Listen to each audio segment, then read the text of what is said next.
ஜல்லிக்கட்டு நடத்த அனுமதி அளிக்க வலியுறுத்தி போராட்டத்தில் ஈடுபட்ட சென்னை புதுக்கல்லூரி மாணவர்களை திமுக செயல் தலைவர் ஸ்டாலின் சந்தித்து ஆதரவு தெரிவித்தார்.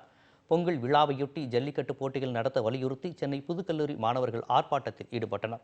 இதில் 100க்கும் மேற்பட்ட மாணவர்கள் பங்கேற்று பீட்டா அமைப்பு மற்றும் மத்திய அரசுக்கு எதிராக முழக்கங்களை எழுப்பினர். அப்போது அங்கு சென்ற திமுக செயல் தலைவர் ஸ்டாலின் போராட்டத்தில் ஈடுபட்ட மாணவர்களுக்கு ஆதரவு தெரிவித்தார்.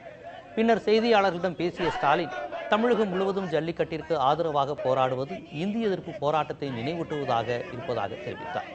ஜல்லிக்கட்டு நடத்துவதற்காக மத்திய அரசு உச்சநீதிமன்றத்தை அணுகுவதுடன் இதற்காக அவசர சட்டம் இயற்ற வேண்டும் என்றும் ஸ்டாலின் வலியுறுத்தினார்.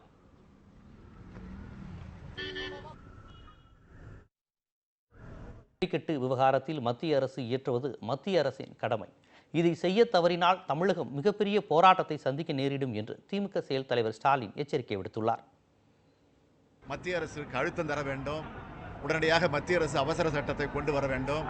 இல்லை என்று சொன்னால் தமிழகத்தில் இருக்கக்கூடிய இளைஞர்கள் கிளர்ந்து விடக்கூடிய போராட்ட கிளர்ச்சியை சந்திக்க வேண்டிய ஒரு சூழ்நிலை மத்திய மாநில அரசுக்கு வரும் என்பதை நான் எச்சரிக்கையோடு தெரிவிக்க வேண்டும்.